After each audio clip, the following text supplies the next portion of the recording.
ඉතින් අදත් මගේ channel එකට සාදරයෙන් ආදරයෙන් පිළිගන්නවා. ඉතින් අද අපි යන්න හදන්නේ long trip එකක්. ඉතින් දවස් දෙක තුනක trip එකක් යන්න හදන්නේ. ඉතින් එක vlog එකක ගේන්න බැරි වෙයි හිමුණොත් මම vlog දෙකක් තුනක් විදිහට මේ vlog එක ගේන්නම්. ඔය යාළුවෙක් යනවා ඔයාලා දන්න. ඔයා කොහෙ යන්නද හැටිලා ඉන්නේ? එයා කැන්ඩි ලයිට් යන්නලු හදන්නේ ගයිස්. අපි නන්ද කොහෙ යන්නද හදන්නේ? කැන්ඩි ලයිට්. අපේ දෝනේ කැන්ඩි ලයිට් යන්න තමයි හදන්නේ. බයි. vlog එකත් එක්ක දිගට ඉන්නේ. good night නේ good morning. සුබ අලුත් අවුරුද්දක් වේවා කියලා. සුබ දැන් යන්න හදන්නේ අපේ ගෙදර වාහනේ. ගිහින් ඉතින් කොහොමද කොහෙන්ද මෙහෙන් කොහෙට යනවද කියලා තාම මම හරියට දන්නේ අපිට හිතුණු දිහා අපි යනවා ඉතින් ඇඳුනුත් පැක් කරගෙන වාහනේ නැගලා ඉන්නවා අපි හිතෙන දිහා යනවා කොහොම හරි කතරගමට යනවා එහෙනම් දිගටම vlog එකත් එක්ක එකතු වෙලා ඉන්න අපි යන ගමන් ඉන්නේ කට්ටිය යනවා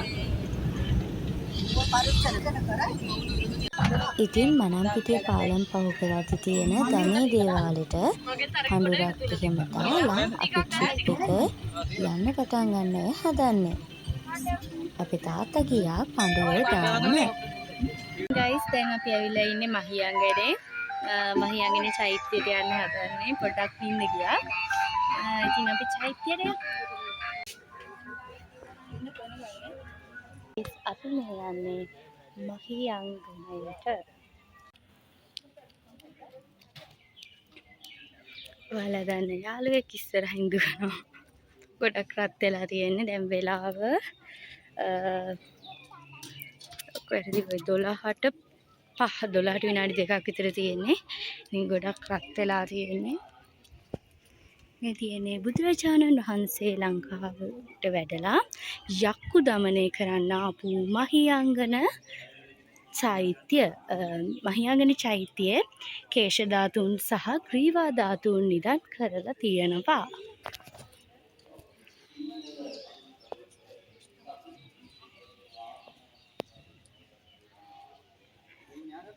මහියංගන ස්තූපේ වැඳ පුදාගෙන ආයෙත් වාහනේට යන ගමන් ඉන්නේ මම හිතන්නේ ඊළඟට කෑම කාලා දවල්ට කෑම කාලා ආයෙයි ලන්ච් ගන්න හදන්නේ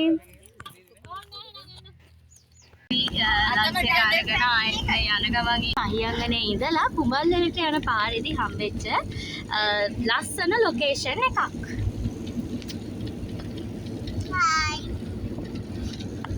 අපි දැන් ඉන්නේ බදුල්ලේ. ඉතින් හැමතැනම ලස්සන ලොකේෂන්ස් තියෙනවා. ඒ වගේම හෙල්මල් ක්‍රමයට කරපු වගා ගොඩාක් තියෙනවා. වීඩියෝ කරගන්න බැරි වුණා. ඉතින් හැමතැනම ගොඩාක් ලස්සනයි. මේ තියෙන්නේ හෙල්මල් ක්‍රමයට කරපු වගා. ඔයාලට පේනවද දන්නේ ගයිස්? අර තියෙන්නේ දුන් හිඳ දියැල්ල බලන්න වහිනවා අපිට කුඩ එහෙම ගේන්න අමද කොනක් නෑ නෑ විදින්න ඇති කුඩ එහෙම ගේන්න ඊට අපි පොඩ්ඩක් තින්නේ තෙමි යනවා එහෙම තෙත් කලාපෙට ඇවිල්ලා තිබෙන්න ඕනේ ඒකයි අපි කුඩ ගෙනාවේ නැත්නම් අමතක වෙලා එහෙම නෙවෙයි මගේ යාළුවෝ ටික ඉන්නවා එහා පැත්තේ ඒගොල්ලෝ වගේ කට්ටියක් ඉන්නවා ඔයාලට පේනවා ඇති පිටිපස්සේ අපි යන් දුන් හිඳ ඇල්ල බලන්න දැන්ට මේ වගේ ලොකේෂන් එකක් තමයි බලා ගන්න පුළුවන් වෙන්නේ. ආබාධිත ප්‍රවේශයකුත් තියෙනවා, පඩිපෙළක් තියෙනවා. මම ඉතින් ආබාධිත ප්‍රවේශය භාවිතෙන් හැගත්තා. අපි දැන් යන්නේ ප්ලේස් එකට. ගයිස් අපි දැන් ප්ලේස් එකට යන ගමන් ඉන්නේ මේ වගේ ලොකේෂන් එකකින් තමයි යන්න තියෙන්නේ. ඉතින් දැන් දෙපැත්තේ වැටක් තියෙනවා. මොකද ඉස්සරහ තියෙන්නේ දුන්හිඳ වෝටර්ෆෝල් එක බලන්න යන්න ඕන කරන ටිකට්ස් ගන්න තියෙන ටිකට් කවුන්ටර් එක. ඒක මම කිව්වා දිග වැඩි නේද? වෝටර්ෆෝල් එක බලන්න ටිකට් ගන්න තියෙන ටිකට් කවුන්ටර් එක තමයි ඒ දිග වැඩි. ඉස්සරහින් තියෙන්නේ ටිකට් කවුන්ටර් එක. දැන් හරි. ඉතින් අපේ අම්මා අපි ඔක්කොටම ටිකට් ගන්න ගමන් ඉන්නේ. කෑම කරන්න ලොකු වෙන මම කන්න කලින්ම අර කපටේ කියලා වුණා එන්නේ නැහැ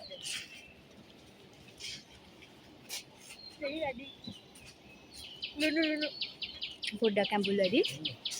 ඉතින් මේ දෙපැත්තේ ඕන තරම් පොඩි කඩවල් තියෙනවා. ඉතින් ඔයාලට හැම දෙයක් ගත්ත හැකියි. මම සන්ග්ලාස් දෙකක් අරගෙන මම යන ගමන් හැට් එකක් වැඩි හිටි ෆොරින් අයට රුපියල් 500ක් වෙනවා ටිකට් එක. ෆොරින් චිල්ඩ්‍රන් අයට රුපියල් 250ක් වෙනවා ටිකට් එක. ශ්‍රී ලංකන් අයට වෙනම දාලා නැහැ. දුම්හින් දැල්ලේ කියලා පොඩි පාරකුත් තියෙනවා. එතනින් ගිහපුවාම මොකක් හරි තව පුංචි දිය පහරක් ඇති. අපි ඒක බලන්න දෙන්නේ. අතන්ට පේනවා වාව් කියන්න වචන නැහැ. හරිම ලස්සනට මෙතනට කාගෙට පේනවා. ඉතින් ප්ලේස් එකටම යමු. කොමලිය මතුවට දකින්නට සොබහදහම පරිසරය නිති රකිමු දිවිහිමින. ඉතින් අර බෝඩ් එකේ ගහලා තිබුණ ලස්සන නිසදසක්. ඉතින් මෙතනට ආපුවාම මේ තියෙන සුන්දරත්වය ඒ විදිහටම රැක ගන්න. ඉතින් අපි දැනගන්න ඕනේ අපි ගේන පුංචි පොලිතින් කවරේ පවා ආයේ ගිනියන්න ඕනේ. වෙනවනේ. කොච්චර කිව්වත් ඉතින් වැඩක් නැහැ. හැමතරම් පොලිතින්ස් එහෙම දාලා තියෙනවා. ඉතින් ඒ දේවල් ආයෙත් ගෙදර ගෙනියන්න අපි දැනගන්න ඕනේ. මෙතෙන්ද ලාවට පේනවා අපිට ඉතින් CS හොඳටම පේනවා. කැමරාවට එච්චර පැහැදිලිව පේන්නේ නැහැ. ඒ හින්දා අපි යම් ප්ලේස් එකටම ඉස්සරහේ වැඩිහිටියගේ ටිකට් එකක් 500යි. පොඩි අයගේ 250යි. අපේ ලංකාවේ අයගේ පොඩි අයගේ ටිකට් එක රුපියල් 40යි. අර වෙනවද දන්නේ නැහැ. රුපියල් 40යි. ලොකු අයගේ ටිකට් එක රුපියල් 70යි. ඉතින් මොනවා වුණත් ඒක අසාධාරණයි. මේ මට අනුව නම් පොඩි අසාධාරණකමක් තියෙනවා. භාගයකටත් වඩා වැඩිනේ. එතන කන්නාඩි නිවස කියලා තැනක් ඉදි කරනවා. දාඩිය පෙරාගෙන දැන්න මේක ඔක්කොම දිය වෙලා අක්කගෙන් තමයි හෙව්වේ ඒක හොඳටම. මේකක් දිය වෙලා දාඩිය පෙරාගෙන දැන් යනවා. දැන් ගොඩක් දුර ආවා. හැබැයි තාම අපිට ප්ලේස් එක හම්බුනේ නැහැ. අපි යමු. බයිනවනේ කවුද වෙන්නේ? මේ වගේ තැනක ඉන්නේ හරිම ලස්සනයි. කියන්න දෙන්නේ හැමතැනම ලස්සනයි. මම ලස්සනයි කියලා විතරයි කියන්නේ. ඉතින් ලස්සන ජාගේ කරන්න ඕනේ. අපේ අත්තම්මයි මායි පිටිපස්සෙන් යන ගමන් ඉන්නේ. අම්මලා යනවා ඉස්සරහින්.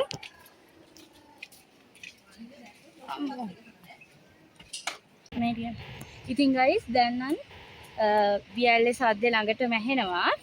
සහ අර BLS අර දැන් නමුත් ෆ්‍රෙෂ් ගතිය දැනෙනවා. ඉතින් ඉස්සරහ පොඩ්ඩක් මේ මඩ මේ වෙලා තියෙනවා. මම පොඩි පන්දි දඩක් කරන්න හදන්නේ. ගල උඩින් ගිහිල්ලා මොනවා වෙයිද ගන්නේ. ඉතින් මම ගල උඩට නැග්ගා. මොකද පාටින් එන්න බෑ වඩ වෙන ඇති. පොඩ්ඩක් මඩ තියෙනවා. ඒ හින්දා මම ගල උඩින් ආවා.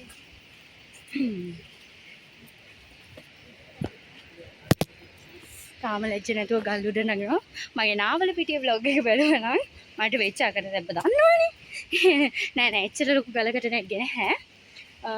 දැන් නම් ළඟම ඇහෙනවා සද්දේ. හිතන්නේ දැන් හොඳටම ළඟයි. අපි යමු ඉතින්. දැන් නම් කකුල් වලට වාරු නෑ වගේ. අපි යන් ඉස්සරහට. සාමාන්‍යයෙන් ටිකක් ළඟයි. ඉතින් ඔයාලට පේනවා ඇති.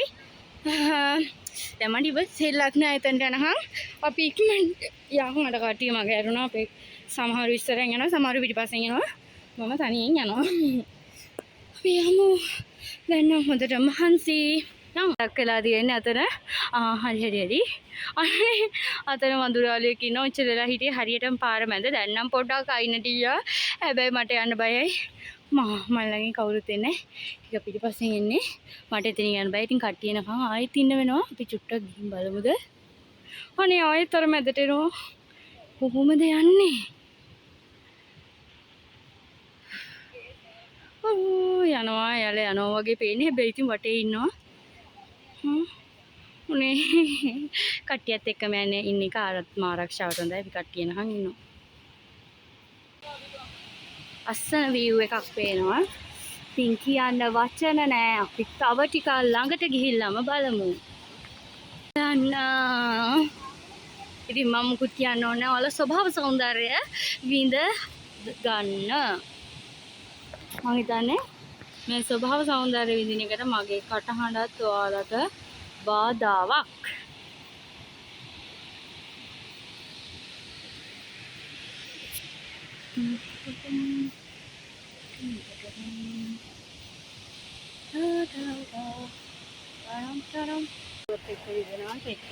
නිකන් සම්පූර්ණ දාඩියෙන් නෑවිලා ඉන්නේ.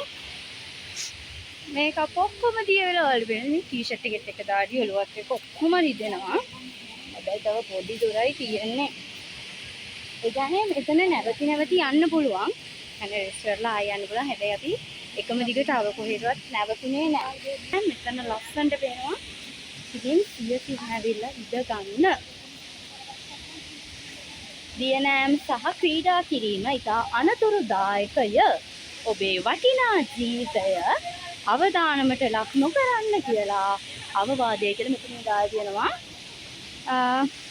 මෙතන ලොකු හැල්ලක් තියෙනවා. මම මේ හැල්ලත් කියවන්නම්. එතකොට ඔයාලා දියැල්ල සුන්දරත්වය විඳින්නකෝ.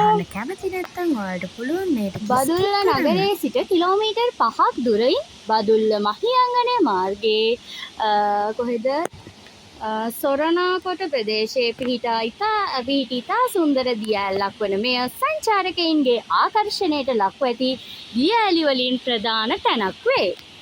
මහවැලි නදියේ ශාඛාවක් වන බදුලුවය අඩි 210ක් ඉහළ සිට ඇදහැලෙන්නේ හෝ හඬ නගමිනි. ජලකඳ අසල ඇති ගල තලාව මත ගැටි මීදුමක්සේ විසිර යන නිසා දුන්හිඳ යන නම යෙදී ඇත. දුන්හිඳ දියඇල්ලට ළඟාවීමට ඇති මන් පෙතේදී ඇත්තේ රමණීය පරිසරික කලාපයක් පසුරු කරමිනි තව ටිකක් තියෙනවා. ඉතා වටිනා ශාක සහ සත්ත්ව විශේෂ ශ්‍රී ලංකාවට ආවේනික සමනල්ල විශේෂ සහ ඖෂධීය වටිනාකමකින් යුත් ශාක විශේෂ විශාල ප්‍රමාණයක් මෙම සුන්දර පරිසරයේ දක්නට ඇත. ඉතින් මෙතනක් තියෙනවා. ඒක කියව හිටියොත් ගයිස් මට තැනට යන්න වෙන්නේ නැහැ ප්ලේස් එකට. වාව් මාරම ලස්සනයි. ඉතින් අපි ඉන්න ප්ලේස් එකට යමු. ගිහිල්ලාම ඒ කිව්ව දේවල් සත්‍ය බව ඔප්පු කරගමු. අපේ තාත්තයි නංගි ඇවිල්ලා එයාලා මං හිතන්නේ දැන් යන්නත් යනවා. මේක තමයි ප්ලේස් එක. view point එකක් තියෙනවා.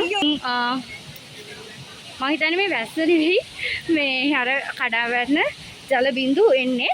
ඉතින් මම ආයෙත් එන්නම් මේ ලොකේෂන් එක පෙන්නන්න. අරේ බලන්න. මේ විදිහ තමයි පේන්නේ. මෙතන පිළිබිලි වැටිලා සම්පූර්ණ මගේ කණ්ණාඩි ග්ලාස් එක බොද වෙලා තියෙන්නේ. මේ මෙතන වැටෙන වතුර වලට. ඉතින් අපි ෆොටෝස් අරගෙන යන්න ලැහැත් වෙලා ආයෙන්න. අපි හරිනමන්නේ මම පොඩ්ඩක් මහන්සි වැඩි. ඒ වුණාට ඉතින් ආපු දිගම යන්න එපා. අපි යන ගමන් ඉන්නේ. ටිකක් දුරාවා.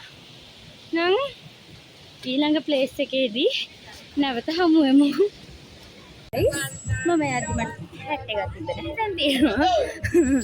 අවුන දේවල් ලබා ගැනීම විදිහට. ඉතින් මම හැට් එකක් ගත්තා. දැන් අපි ඉතින් ෆැමිලි ට්‍රිප් vlog එකේ part 1 මෙතනින් ඉවර වෙනවා. අපි ඉක්මනටම part 2 එක මුණ ගැහෙමු. like, comment, share, subscribe. Goodbye.